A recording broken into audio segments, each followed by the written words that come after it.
Solomon Crane was 38 years old the afternoon he stood at his father's grave in the red clay of a Savannah, Georgia cemetery and wept. Openly and without apology, the way a man weeps when the person who taught him everything he knew about being a man has just been lowered into the ground. His wife's mother leaned to her sister and said something quiet. Her sister covered her mouth. The laughter was not loud. It was the kind of laughter that is designed to be heard by exactly one person. Solomon heard it. He did not turn around. He did not speak. He stood with his hat in both hands and his eyes on the headstone, and he finished grieving his father the way he had started, in full, without performance, without concern for the audience behind him. What the Whitfield family did not know, standing in their pressed clothes on the edges of another man's sorrow, was who Robert Crane had been. Not the man they saw, the one whose son drove a county truck and lived in a modest house in Garden City and wore the same 2 dress shirts to every event, but the man Robert Crane had spent 40 years building himself into. Quietly, in the specific and patient manner of someone who had no interest in the approval of people he had not chosen. They did not know about the lawyer. They did not know the lawyer had been waiting. What happened in the 48 hours after Robert Crane's funeral would reorder everything the Whitfield family believed they understood about the man they had spent 6 years laughing at. Before we jump into the story, comment where in the world you are watching from, and subscribe, because tomorrow's story is one you need to hear. The mornings in the house on Devereaux Street started with the smell of pine. Solomon had planted a row of them along the back fence 8 years ago, saplings he had bought from a nursery outside Hinesville for $12 each, and they had grown into a proper line of longleaf pines that gave the yard a specific quality of morning air that he had come to associate with the particular piece of being in a place you had built for yourself. He worked as a lead operator for Chatham County's Public Works Department, managing a crew of 9 across stormwater infrastructure and road maintenance. The job required him to be on site by 6:30 most mornings, which suited him. He liked the early hours. He liked the feeling of solving problems before the rest of the county had finished its coffee. He drove a county truck during the day and a 2014 Silverado on his own time. He owned his house outright, had paid off the mortgage 4 years early through a discipline so consistent that his loan officer had called him personally when the payoff cleared, which was not something loan officers typically did. He had a savings account he did not discuss, and a second set of accounts that existed under a structure his father had helped him build in his 20s, and that no one in his wife's family had ever thought to inquire about, because they had decided, early and without examination, that Solomon Crane was a county employee with a work truck, and very little else worth cataloging. His father had told him once, on the porch of the house in Savannah where Solomon had grown up, watching the street in the particular satisfied way of a man who had made his choices and kept them, "Son, the right people will always underestimate a quiet man. Let them. That's how you keep the advantage." Robert Crane had been a quiet man his entire life. He had worked as a building superintendent for 31 years. He had driven modest cars and worn modest clothes and attended modest functions. He had spent 40 years doing something else entirely with his time and his money. Something he had explained to Solomon in full on Solomon's 30th birthday, sitting across from him at a kitchen table with a legal folder, and the patience of a man who had been waiting to have this conversation for a decade. Solomon had listened for 2 hours without speaking. When his father finished, Solomon had looked at the folder and then at his father and said, "Why didn't you tell me sooner?"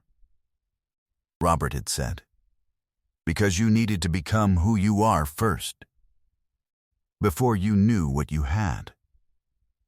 Diane Whitfield had been Solomon's wife for 6 years. He had met her at a Savannah Arts Festival on a warm October evening, and she had been standing in front of a painting she clearly had opinions about and was willing to share them with anyone nearby, which he respected. She was smart and she was warm in the initial way that some people are warm before they fully reveal the conditions attached to the warmth. He had missed those conditions at the start, the way you miss structural issues in a house when you are too occupied by the light in the windows. The Whitfield family had opinions about Solomon from the beginning. They were not hostile opinions, exactly. They were the more durable kind, quiet, settled, requiring no particular evidence because they had been arrived at aesthetically rather than factually. He drove a county truck. He worked with his hands. He spoke in measured sentences and declined to fill silences that he did not feel the need to fill, which they read as limitation rather than choice. Her mother, Lorraine, had said at their third family dinner, with a particular smile of someone offering a compliment that wasn't, "Solomon is so steady, like a rock." The rock in this context was a fixed and immovable object, not a foundation. He had heard it. He had eaten his dinner. There was a small thing, in the months before his father died, that he had noticed without commenting on. Diane had started spending Sunday afternoons at her mother's house with increasing frequency, returning home quieter than she had left, with a particular quality of distance that came not from an argument, but from a conversation that had been had without him. Her phone angled away. A password changed. A locked notes app. He had noticed the way he noticed everything, without alarm, with attention. He had not confronted it. His father was sick and he was at the hospital 3 days a week, and some problems revealed themselves when they were ready, and he had learned to give them the time they needed. Robert Crane died on a Tuesday morning in March, with Solomon beside him, and a room quiet enough that the machines were the loudest thing in it.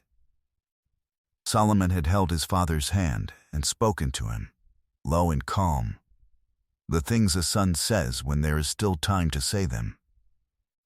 He had driven home afterward and sat in the driveway of the house on Devereux Street for 22 minutes before he went inside.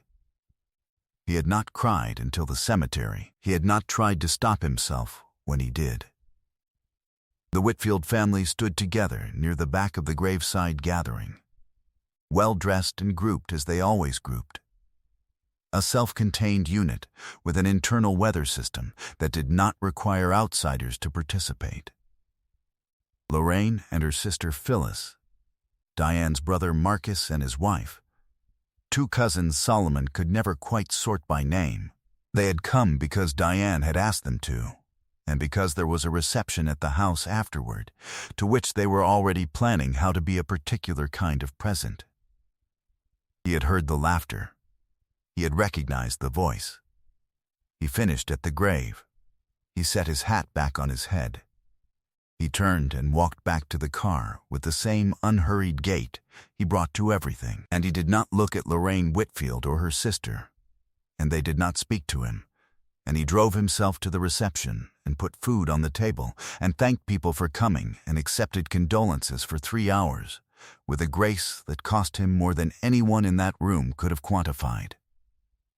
That night, after the last car had left and Diane was asleep, and the house was quiet, he sat at the kitchen table and looked at the ceiling for a long time. He thought about his father. He thought about the folder on his 30th birthday. He thought about what Robert Crane had spent 40 years building and why he had built it the way he had. In silence, in patience, in the full confidence of a man who had decided that the most powerful thing he could do for his son was to wait until his son was ready to receive it correctly. He thought about the laughter at the grave. He got up, washed his face, and went to bed. The call came at 9:17 the following morning. He was in the backyard, turning the soil in the garden bed along the fence line, when his cell phone rang with a number he did not recognize. He answered it on the 3rd ring. "Mr. Crane, A man's voice, measured, professional. The voice of someone accustomed to delivering information that changed rooms. "My name is Gerald Abbott. I was your father's attorney for the last 22 years. I am sorry for your loss." "Thank you," Solomon said. "I need to meet with you at your earliest convenience. There are matters relating to your father's estate that require your direct attention." "How soon do you need to meet?" "As soon as you can manage. Today, if possible." He set down the garden tool. He looked at the pines along the back fence. "I can be there by 11, he said. Gerald Abbott's office was in a building in downtown Savannah that smelled of old wood and the particular seriousness of rooms where large decisions had been made quietly for a long time. He was 63, silver-haired, with the unflappable manner of a man who had handled enough estates to be fully free of surprise. He shook Solomon's hand and they sat across from each other at a table with a folder between them, and Gerald Abbott opened the folder and began. He spoke for 40 minutes. Solomon asked 4 questions. The rest of the time he listened with both hands flat on the table and his face arranged in the expression of a man receiving information he has been told once before, 8 years ago, from the source, and is now hearing confirmed in legal language. Robert Crane, building superintendent, modest car, modest clothes, had spent 40 years acquiring and holding real property in coastal Georgia. 11 properties in total. 4 in Savannah proper. 3 in Tybee Island. 2 in Brunswick. 1 in St. Simon's Island. 1 in a developing corridor south of the city that a commercial real estate assessment, prepared by an independent firm Gerald Abbott retained for the estate, valued at current market at a number that made the folder on Solomon's 30th birthday seem, in retrospect, conservative total estate value, $7,400,000. Assessed and documented. No debts. No liens. No contested claims. Named beneficiary. In a will prepared and witnessed 22 years ago and updated at 3-year intervals with the same consistency Robert Crane had applied to everything in his life. Solomon James Crane, in full. "There is one additional item," Gerald Abbott said. He produced a second document, a single handwritten page in his father's careful block lettering, sealed separately and notarized. "He asked that I read this to you in person." Gerald cleared his throat. The letter was 3 paragraphs. The first described what Robert had built, and why the belief held from the time Solomon was a boy that the right kind of inheritance was not money handed over before a man had become himself, but a foundation laid under a man who had already proven he could build. The second paragraph said what fathers say to sons when they have had the time to think it through fully. The third paragraph was 7 words. Gerald Abbott read them. "Do not let anyone diminish this." Solomon sat with that for a moment. Then he said, "What are the next steps?" He drove home from Gerald Abbott's office, with the estate summary on the passenger seat in a sealed envelope, and the 7 words in the space where other thoughts would have been. He pulled into the driveway of the house on Devereaux Street and sat in the truck for a while. He thought about what had to happen next. Not the estate, that he knew how to manage, with Gerald's guidance, the same way he managed everything, systematically, patiently, one step at a time. He thought about the house he was sitting in front of, and the marriage inside it, and the laughter at his father's grave, and the locked notes app, and the Sunday afternoons at Lorraine Whitfield's house, and the specific quality of distance that had settled over the last year like sediment. He thought about what his father had said when Solomon had asked why he hadn't been told sooner. Because you needed to become who you are first, before you knew what you had. He picked up his phone. He called a woman named Patricia Holloway, a family law attorney whose name had been in his contacts for 8 months, since a conversation with a colleague at the county who had said, in the particular casual way of someone offering more than they seemed to be offering, "If you ever need a good family attorney, I know one." He had put the name in his phone and not thought about it again until this moment. Patricia Holloway answered on the second ring and listened to him for 11 minutes without interruption, and when he finished, she was quiet for a moment, and then she said, "Come in tomorrow morning. 8 o'clock. Bring everything Gerald Abbott gave you." He went inside. He made dinner. He set the table with the same care he always brought to it. He and Diane ate and talked about small things, and he asked her how she was holding up, and she said she was fine, and she asked him the same, and he said the same. He washed the dishes. He went to his office and spent an hour reviewing the property assessments Gerald had attached to the estate summary, the same focused attention he brought to a stormwater routing problem or a road crew schedule, the work of understanding a system in full before acting on any part of it. He went to bed. He did not sleep poorly. Patricia Holloway had 17 years in family law and the office of someone who found sentiment unprofessional and precision non-negotiable.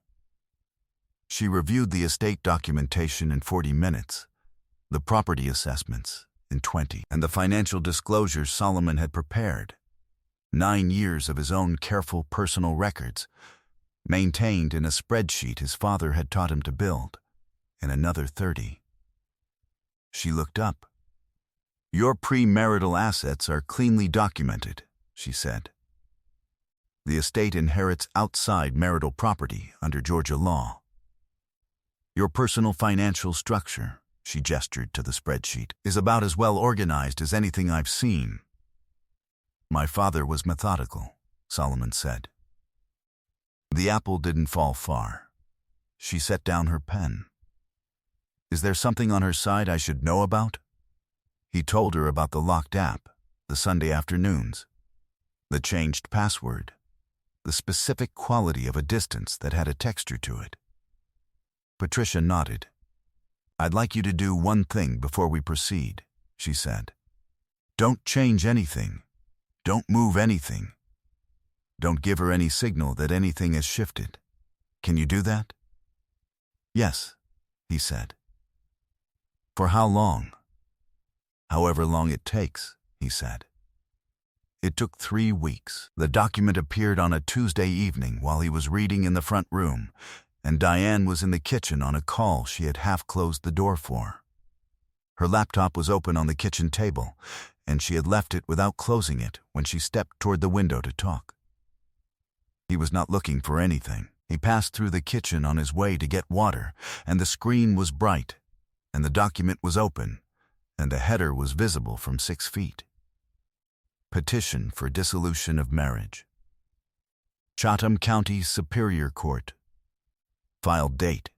Pending. He poured his water. He went back to the front room. He turned a page in his book. He texted Patricia, "Ready when you are." She filed the response 14 days later. On the morning, Diane had indicated to her own attorney she would be available to discuss terms. The response included a full accounting of Solomon Crane's premarital assets, the estate documentation from Gerald Abbott, the property assessments for all 11 holdings, and a clear delineation of what was and was not subject to equitable division under Georgia law. Diane's attorney called Patricia 40 minutes after the filing landed. The call lasted 8 minutes. Patricia called Solomon afterward and said her counsel was not briefed on the estate. Solomon said, "No, she didn't know. She knew what my father drove," he said. That was enough for her to decide she knew the rest. The reception at Lorraine Whitfield's house happened because Lorraine had planned it, a Sunday gathering 2 weeks after the filing. The kind of family coordination that happened when a family believed they were on the winning side of something and wanted to be together in it. Diane went. Solomon was not invited, which was not a surprise. He spent that Sunday afternoon at Gerald Abbott's office, reviewing the Tybee Island property assessments with a commercial leasing consultant Gerald had brought in, a compact and efficient woman named Frances, who had opinions about coastal property management that she delivered in the manner of someone who did not give opinions for free and expected them to be used. What Lorraine Whitfield said that afternoon at her own kitchen table, Solomon learned later from Diane's cousin Adaisy, who had a conscience that turned out to be stronger than her family loyalty. She said it over sweet tea and deviled eggs and the settled confidence of someone who believed the story was already written. "I told Diane from the beginning," Lorraine said. "A man like that, working for the county, driving that truck. What exactly did she think she was building toward? She's 41 now. She has time to correct this." Adaisy had looked at her phone on the way home. She had Solomon's number because they had spoken twice at family gatherings, real conversations, the kind where both people were actually present. She typed for 3 minutes and sent the message, and then put her phone in her bag. Solomon read it in the parking garage of Gerald Abbott's building. He sat with it for a moment. He replied, "Thank you, Adaisy. I appreciate you." He drove home. He thought about his father's 7 words. Do not let anyone diminish this. He was already not letting them. The divorce was finalized 9 months after the cemetery. Patricia Holloway called him on a Thursday afternoon with the confirmation, and he was on site at a stormwater drainage project in the South Side when his phone rang, standing in a work vest with mud on his boots. And he thanked her and hung up and went back to work. He had purchased a house in the Ardsley Park neighborhood of Savannah 6 weeks before the finalization, a 1930s bungalow with original plaster ceilings and a deep porch, and a lot large enough to matter, and he had spent 2 months working on it evenings and weekends, with the same unhurried attention he brought to the county work. Only the county work ended when the shift ended, and this work continued until it was right. The estate was in Gerald Abbott's capable hands. 3 of the properties were leased to commercial tenants whose rent payments arrived with the regularity of things Robert Crane had set up to function without maintenance. The Tybee Island parcel was under discussion with a boutique developer whose offer Frances had told him was not yet serious enough to be interesting. He was not in a hurry. He had been taught not to be. Lorraine Whitfield, as far as Solomon could determine through the ordinary channels of a small city, had been told about the estate by Diane in the weeks following the filing. He knew this because Adaisy had texted him once more, unprompted, with a description of the phone call she had witnessed from the next room. She had described Lorraine's expression upon learning the full figure as the expression of a woman reviewing a decision she was unable to unwind. He had read the text. He had not replied in kind. He had written only, "Take care of yourself, Adaisy." He was in the backyard of the Ardsley Park house on a Saturday morning, planting the row of long-leaf pines he had bought from the same nursery outside Hinesville, $12 each, set along the back fence line the way he had set them on Devereaux Street. Because he was a man who knew what it meant to plant something you would not sit in the shade of for years, and did not consider that a reason not to plant it. He pressed the last root ball into the clay and settled it with both hands and stood up and looked down the row. His father had known.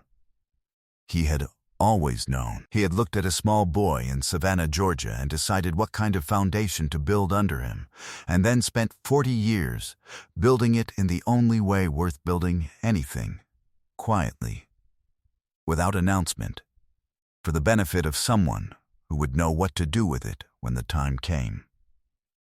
Solomon looked at the pines. They were small. They would grow. He was free. He was solvent. He was unbothered. I hope you enjoyed that one. Be sure to like the video and subscribe so you don't miss the next story. I've picked out two more for you that I think you'll really like.